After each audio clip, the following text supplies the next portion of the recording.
At my daughter's engagement party, they placed me behind the curtain with the waiters. I stayed silent and canceled the honeymoon trip I had already paid for. I'm glad to have you here. Follow my story until the end and comment the city you're watching from so I can see how far my story has reached. The Westfield Country Club ballroom sparkled that evening. Crystal chandeliers, white roses arranged in towering centerpieces, and champagne flowing like water. I stood in the shadows, watching the celebration unfold from behind a heavy velvet curtain, positioned conveniently near the kitchen entrance.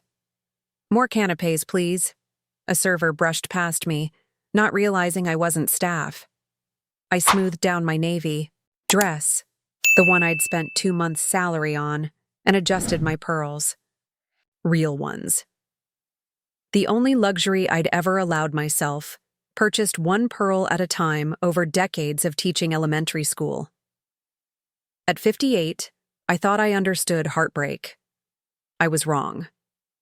My daughter Willow floated through the room in her designer dress, her hand firmly clasped by Tyler, her fiancé of exactly 3 months.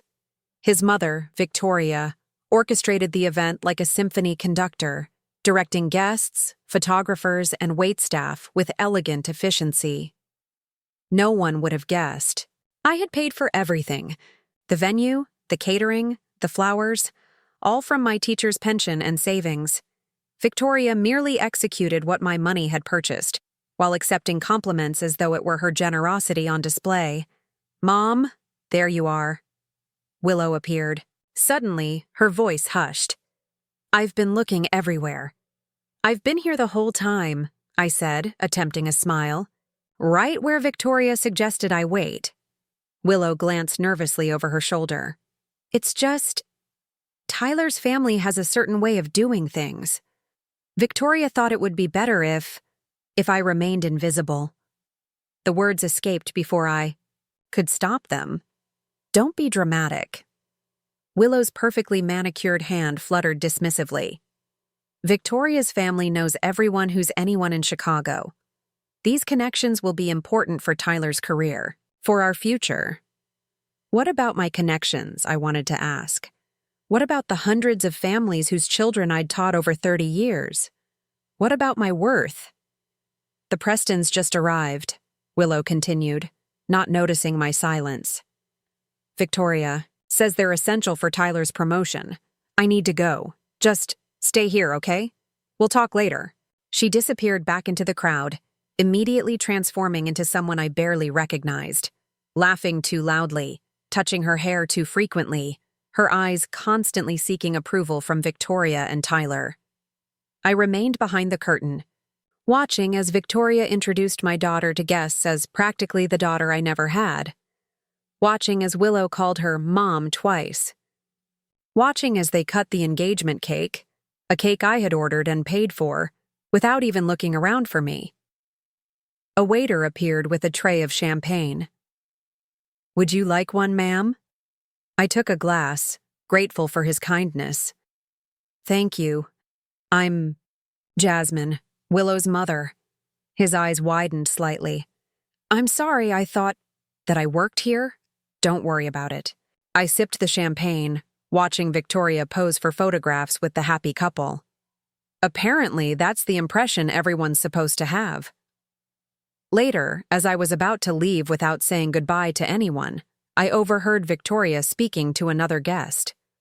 "Of course, we're planning the most exquisite honeymoon for them in the Maldives.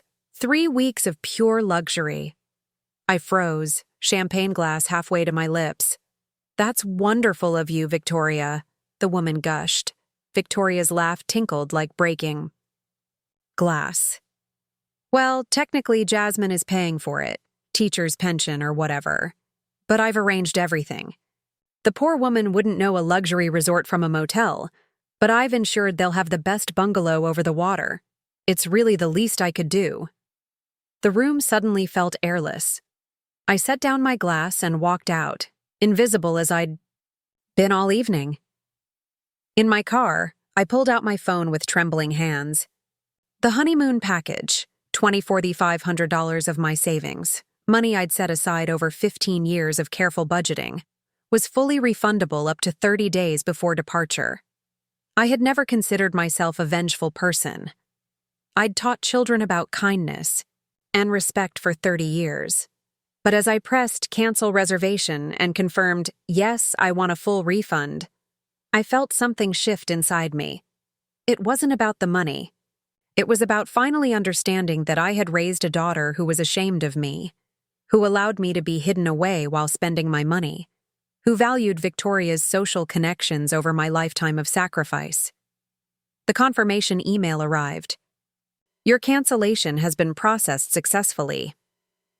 I drove home to my small, neat house, the house where I'd raised Willow alone after her father left us, where I'd graded papers late into the night while my daughter slept, where I'd scraped together every extra dollar for her dance lessons, private school tuition, and college fund. For the first time in decades, I wondered what it would be like to spend money on myself, what it would be like to become visible again. Stared at the savings account balance on my phone, $2,400 now safely returned. Money that represented countless extra tutoring sessions after school, summers teaching remedial classes instead of resting, and years of denying myself even the smallest luxuries. The morning after the engagement party, I sat at my kitchen table, hands wrapped around a mug of coffee, and let myself remember everything I'd sacrificed for Willow. She was 8 years old when David left us. I still remember her standing in the doorway of her bedroom, clutching her stuffed rabbit, asking when Daddy was coming home. I remember the way her small shoulders shook when I finally told her the truth, that he had a new family now with a woman from his office and her 2 children. But we're his real family, she had insisted, her voice breaking. I had pulled her close, breathing in the scent of her strawberry shampoo. We're still a family, sweet pea. You and me against the world, and it had been just us, against mounting bills, against the sudden loss of our comfortable upper-middle-class lifestyle, against the pitying glances from other mothers at Willow's private school. I was determined that David's abandonment wouldn't change her life's trajectory. I took on extra work wherever I could find it. Weekends became tutoring sessions for struggling students. Summers were spent teaching instead of traveling. Nights were reserved for grading papers and planning lessons after Willow went to bed. My own mother had offered to help. Jasmine, you're working yourself to death, she'd say during her visits. Let Willow go to public school. There's no shame in scaling back. But I couldn't bear the thought of Willow losing anything more. She was already missing a father. I refused to let her miss opportunities, so I kept her in private school. I maintained her ballet lessons, tennis coaching, and piano classes. I scraped together money for the class trips to Washington, D.C. and New York. I hosted sleepovers and birthday parties that I could barely afford, just so she would never feel different from her wealthy friends. On her 16th birthday, I surprised her with a used BMW. Nothing fancy, but safe and reliable. I still remember how her friends had crowded around it, impressed despite its modest make, while I stood back, mentally calculating how many extra tutoring sessions it would take to recoup the cost. The real change began when Willow left for Northwestern University. I had saved just enough to cover her tuition and housing, leaving my own retirement fund dangerously depleted. But I was proud, my daughter, attending one of the country's best universities. During her sophomore year, she met Tyler Reynolds during a business ethics class. Son of prominent Chicago surgeon Dr. Reynolds and his socialite wife Victoria, Tyler, represented everything David and I had once been headed toward: wealth, status, connections.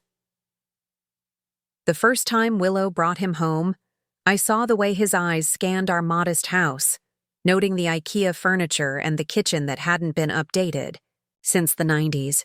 It's cozy, he'd said, in that way people do when they can't think of anything genuinely complimentary.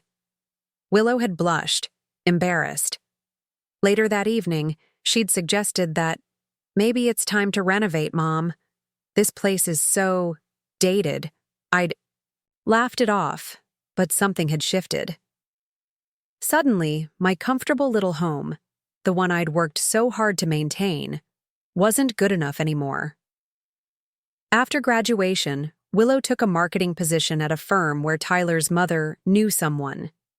She moved into a downtown apartment with rent far beyond her entry-level salary. I suspected the Reynolds were subsidizing their lifestyle, but Willow insisted she was making it work. She began visiting less frequently. When she did come home, it was often with subtle critiques. My clothes were too sensible, my hairstyle too simple, my life too provincial. "Mom, you really should treat yourself to a good stylist," she'd say. Or, "Haven't you ever thought about moving somewhere more vibrant?" What she didn't understand was that I couldn't afford vibrant. I had given everything to ensure her path remained smooth and upward. The first time I met Victoria Reynolds was at a dinner Tyler's parents hosted at their Lake Forest mansion. Victoria had appraised me like a slightly disappointing auction item. "Jasmine, how quaint that you've dedicated your life to teaching. Such a noble profession," she'd said, voice dripping with condescension.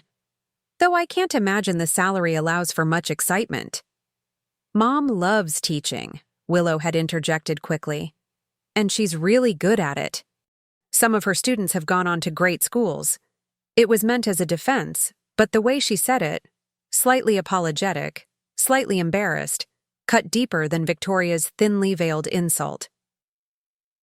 Throughout the evening, I watched my daughter transform before my eyes. Her voice took on the same affected cadence as Victoria's. She laughed at inside jokes I couldn't possibly understand.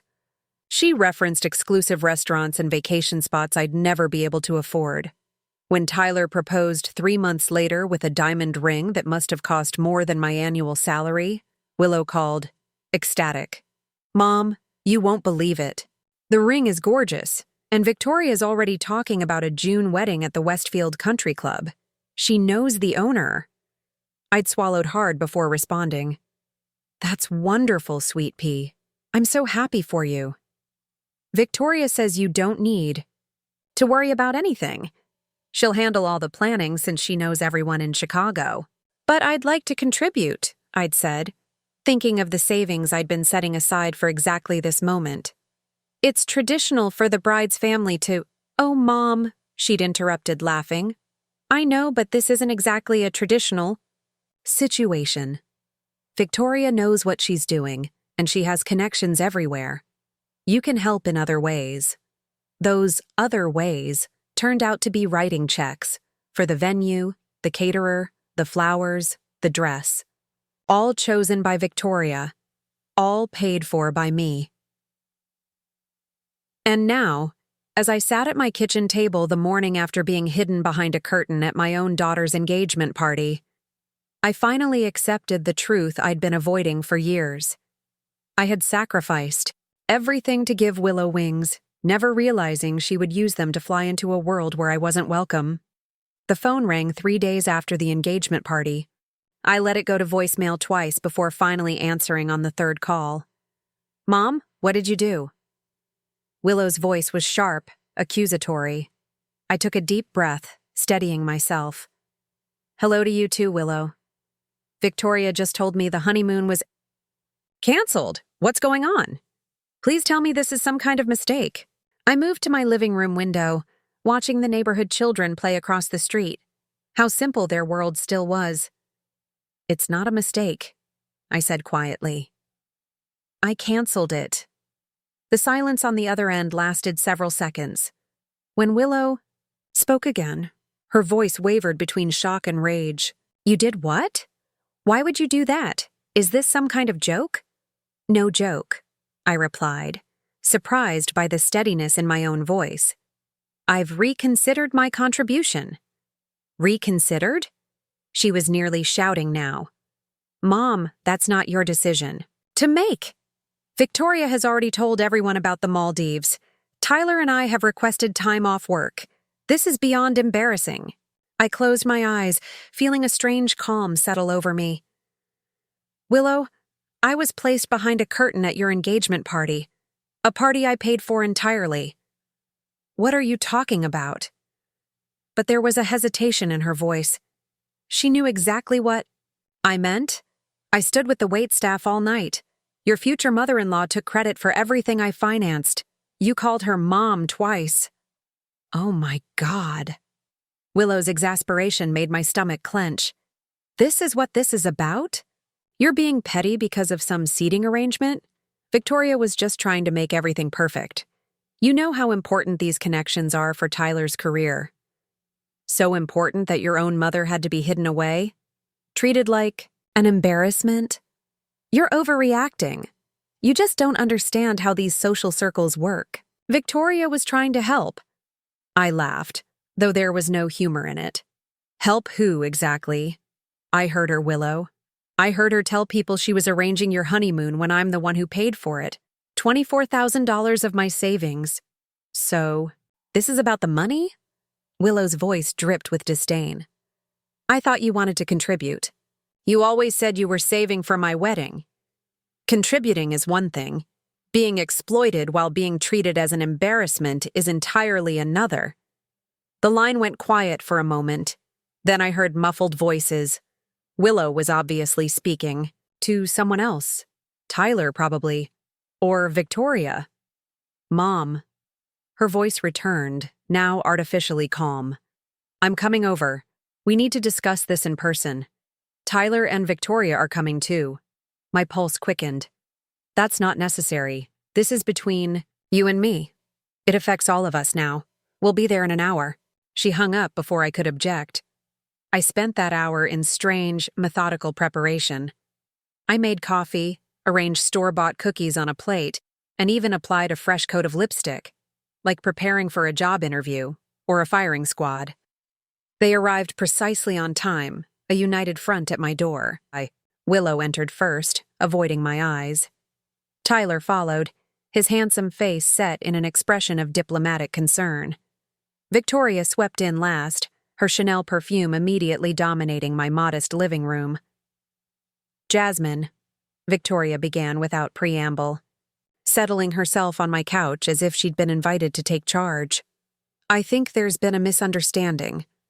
No misunderstanding, I replied, remaining standing. I've decided not to fund the honeymoon. Tyler cleared his throat. Mrs. Carter, we're all very grateful for your contributions, but backing out at this stage is rather problematic. Mom, please, Willow added, her voice softer, employing the tone she'd used as a teenager when trying to persuade me. Everyone's already been told about the Maldives. Victoria's friend owns the resort. We'll look ridiculous if we cancel now. I've already canceled, I stated flatly. Victoria's perfect eyebrows arched. Surely this isn't about being placed discreetly at the engagement party? Willow mentioned you were feeling slighted, but really, that was for your benefit. You would have been uncomfortable with the other guests.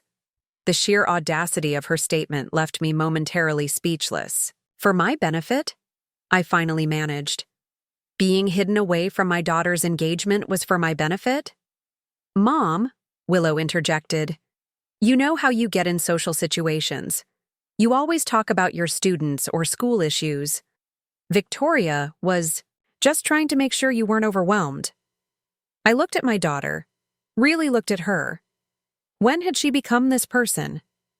When had my sweet girl, who once proudly brought her friends to watch me teach, become someone who thought I needed to be hidden away?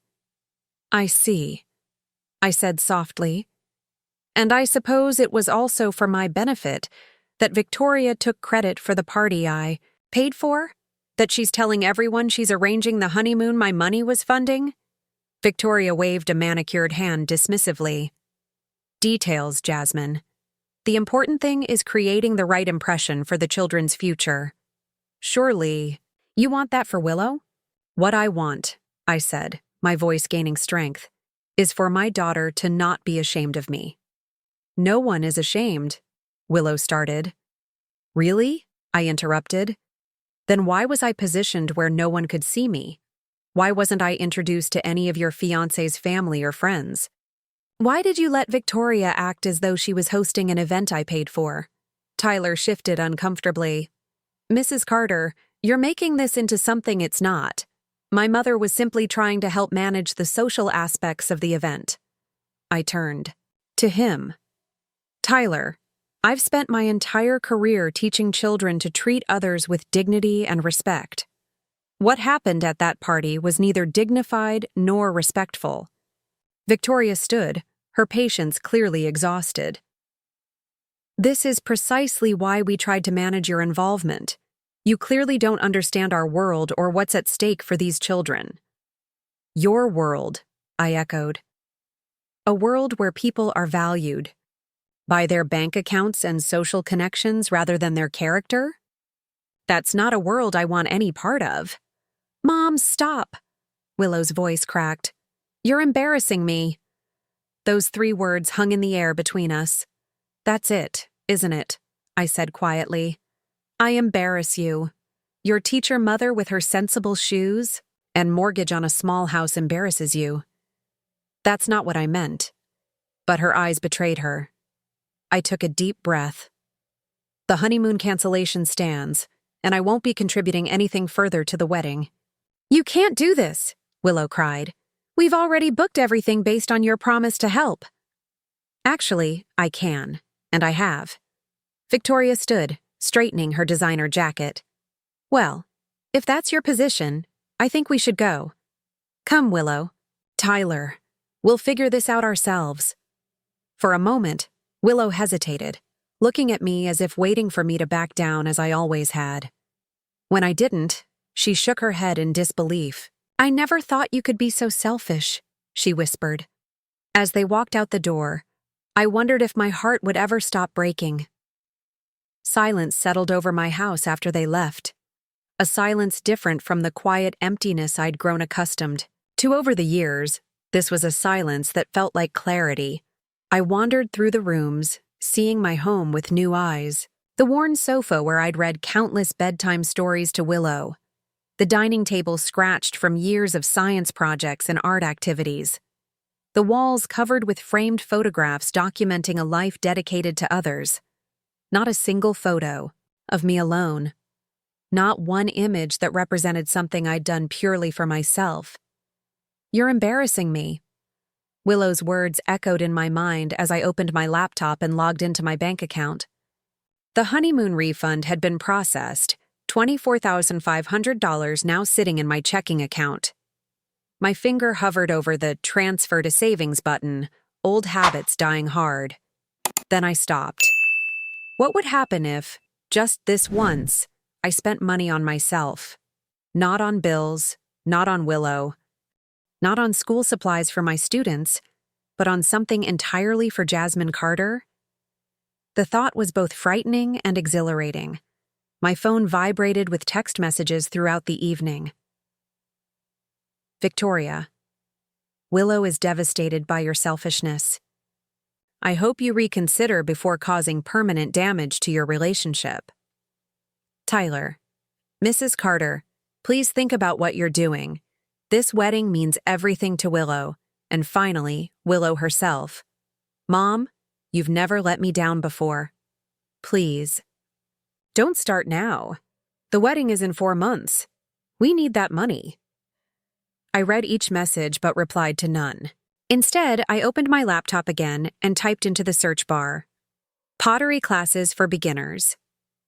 Before Willow was born, before I met David, I had loved working with clay. The feeling of earth between my fingers, the meditative quality of the wheel spinning, creating something from nothing. I had abandoned it when life got busy, when responsibilities mounted, when other people's needs came first. The local art center offered an 8-week course starting the following week. $350 for materials and instruction. My finger trembled slightly as I clicked register and entered my credit card information. After that first small step, something broke loose inside me. I found myself scheduling a consultation with an interior designer, something I'd always considered an extravagance reserved for the Victoria Reynoldses of the world. I made an appointment at a salon that specialized in women over 50, where they promised to find a style that would enhance my silver-streaked brown hair rather than hiding it. The next morning, I called Margaret, a fellow teacher who had retired the previous year. "Jasmine, is everything all right?" She sounded concerned. We hadn't spoken much since her retirement party. "Actually, no," I admitted, "but I think it might be soon. I was wondering if that offer to join you on your trip to Maine is still open?" Margaret had invited me to join her writer's retreat on the coast of Maine, a 10-day workshop followed by a week of exploration. I had declined immediately, citing the cost and my responsibilities to Willow's wedding. "Of course it's still open. The cabin has 2 bedrooms and I'd love the company. But what about Willow's wedding? I thought you were knee-deep in preparations." I explained the situation, surprised by how liberating it felt to voice the truth aloud. Margaret listened without interruption. "Oh, Jasmine," she sighed when I finished. "I've watched you put that girl first your entire life. Maybe it's time. She learned you're a person too, not just her mother." That afternoon, I booked my flight to Maine. The texts and calls from Willow became increasingly frantic as days passed without response. On the 7th day, she appeared at my door, eyes red-rimmed. "Mom, what are you doing? Why aren't you answering anyone?" She pushed past me into the house, then stopped abruptly, noticing the changes. What happened in here? The living room walls were now a soft sage green instead of beige. The old sofa had been replaced by a comfortable, stylish sectional. Artwork hung where family photos once dominated. "I'm redecorating," I said simply. Willow turned to me, bewildered. "Now? With the wedding coming?" "Mom, we need to talk about the honeymoon." I gestured for her to sit. "There's nothing to discuss. I've canceled it, and the money has been reallocated." "Reallocated?" She looked around the room again, understanding. Dawning. "You're spending it on furniture? On paint? That was our honeymoon money." "No," I corrected gently. "That was my money. Money I saved by tutoring extra hours, by never taking vacations, by putting your needs first for decades. And now I'm choosing to spend it differently." Willow's face flushed. "Is this punishment? For the engagement party?" "Mom, I've apologized for that. Victoria was just trying to—" "This isn't about Victoria," I interrupted, "or Tyler, or even the engagement party. This is about me finally recognizing my own worth." "So you're abandoning me? 4 months before my wedding?" Her voice cracked. "Do you know what Victoria is saying about you? How this makes me look?" I felt a pang of guilt. Decades of putting her first had created deep grooves in my heart. But beneath the guilt was something stronger: resolve. "I'm not abandoning you, Willow. I'm still your mother, and I still love you. But I won't be treated as an embarrassment or an ATM. I won't be hidden away or taken for granted anymore." "So what happens now?" She looked young suddenly, uncertain. "Now, you and Tyler and Victoria plan the wedding you can afford without my financial contribution, and I'm going to Maine for a writing retreat with Margaret." "Maine? When?" "Next week. I'll be gone for 17 days. Willow's mouth dropped open. "But we have the menu tasting, and the floral arrangements need to be finalized. Mom, you can't just leave." "Actually, I can. And I am." The words felt powerful, decisive. "And the wedding? You're really not going to help at all." I sat beside her, taking her hand. It was soft, uncalloused, so different from my teacher's hands. "I'll be at your wedding, Willow. I'll wear a beautiful dress and smile in photographs. I'll be proud to watch my daughter get married. But I won't finance a celebration where I'm treated as an afterthought." She pulled her hand away. "I don't even know who you are anymore." As she left, slamming the door behind her, I whispered to the empty room, "I'm just getting to know her myself." The following week passed in a blur of activity. My house transformed. Room by room, I donated clothes I'd kept out of practicality rather than joy. I registered for a retirement planning seminar, determined to rebuild the savings I'd depleted for Willow's benefit over the years.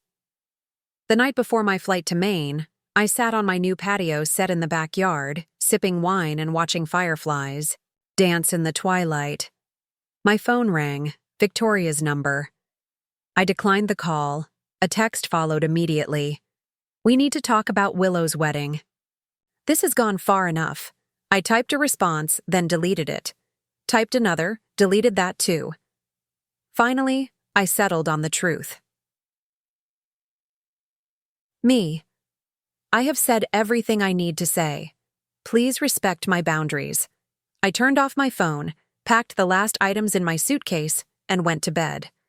For the first time in years, I fell asleep thinking about my own dreams instead of someone else's. The morning of Willow's wedding dawned bright and clear. At least, I assumed it did. I wasn't there to see it. Instead, I was arranging ceramic pieces in the community center's gallery, carefully positioning my collection for my first-ever art exhibition. 3 months of pottery classes had awakened something in me that had lain dormant for decades. My hands, once used primarily for grading papers and wiping away Willow's tears, now created vessels that held beauty rather than others' needs. "These are really exceptional for a beginner, Jasmine," said Robert, my pottery instructor, as he helped me adjust the lighting on a blue-glazed bowl. "You have a natural talent," I smiled, allowing myself to accept the compliment rather than deflecting it as I would have before. "Thank you. It feels good to create something that's just mine." My phone remained silent in my purse. No frantic calls from Willow or cutting texts from Victoria. The silence between us had calcified in the months since my trip to Maine, hardening into something neither of us knew how to break. I had sent Willow a simple card 2 weeks before the wedding. Inside, I'd written, "My dearest Willow, on your wedding day, know that I love you and wish you every happiness, while I won't be attending the ceremony. Please know this decision comes not from lack of love, but from self-respect. When you're ready to build a relationship based on mutual respect, I'll be here. All my love, Mom." The card had been returned unopened, the word "refused" stamped across the envelope in red ink. Victoria had called immediately after, her voice colder than I'd ever heard it. "How dare you abandon your daughter on her wedding day, after everything she's done for you?" I had almost laughed at the absurdity of her statement. "What exactly has Willow done for me, Victoria?" The silence on the other end spoke volumes. "That's what I thought," I'd said quietly. "I wish you all a beautiful day." Now, as I carefully arranged price tags beside my pottery, modest sums that represented value I had created, I wondered what was happening at the Westfield Country Club. Had they managed to arrange the extravagant wedding without my financial contribution? Had Victoria stepped in to maintain appearances? Was Willow happy, or was she still angry that I had finally drawn a boundary? "Thinking about the wedding?"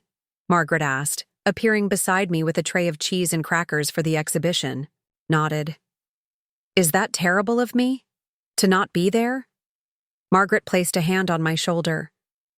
"Jasmine, you've spent a lifetime being there for everyone but yourself. One day your daughter might understand that this wasn't about punishing her. It was about saving yourself." The small gallery gradually filled with visitors, fellow pottery students, teachers from my school, neighbors who had watched the gradual transformation of both my home and myself over the past months. No one mentioned the wedding except Patricia, my closest colleague at school. "I saw the announcement in the paper this morning," she said, examining a delicate teacup I'd glazed in shades of green. "Smaller venue than originally planned. No mention of the Maldives honeymoon." I nodded, unsurprised. "They had to scale back after I withdrew my funding." "Do you regret it?" I considered the question carefully. "I regret that it came to this. I regret that my daughter values appearances over authenticity. But I don't regret finally valuing myself." Patricia squeezed my hand. Well, for what it's worth, I think these are beautiful. You've always been an excellent teacher, Jasmine, but it seems you've been hiding an artist all these years.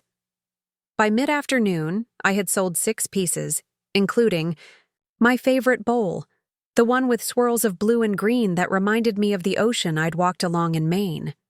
The woman who purchased it held it reverently in her hands. "This speaks to me," she said. "There's something so honest about it." I felt a surge of pride unlike anything I'd experienced before. Different from seeing Willow graduate or get her first job. This pride was wholly mine, untethered from my identity as someone's mother or teacher. As the exhibition wound down, I checked my phone. One text from an unknown number, sent 30 minutes earlier. "It's Tyler.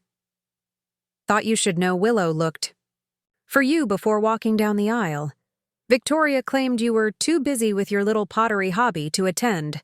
If that's not true, you might want to set the record straight." My hands trembled as I read the message. So Victoria had spun my absence as indifference rather than a response to months of disrespect. Typical. I considered calling Willow immediately, then stopped myself. This was her wedding day. Whatever conversation we needed to have could wait until she returned from her honeymoon. A 3-day trip to a nearby lakeside resort, according to Patricia's newspaper update. Instead, I texted Tyler back, "Thank you for letting me know." Willow received my explanation in a card, which was returned unopened. "I wish you both happiness today." As I drove home that evening, 5 empty spaces in my display indicating 5 pieces of art now belonging to others, I felt a strange mixture of sadness and liberation. The daughter I had raised would be dancing at her wedding reception now, perhaps glancing occasionally at the empty seat where her mother should have been.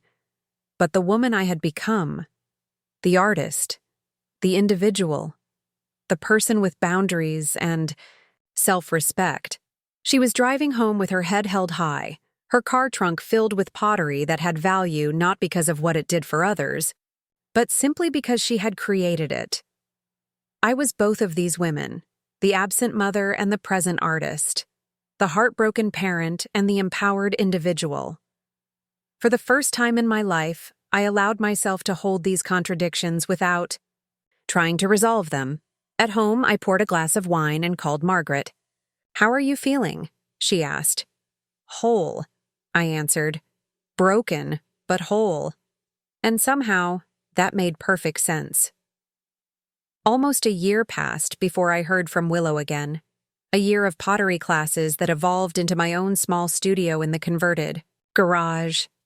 A year of friendships deepened beyond the superficial connections of work colleagues.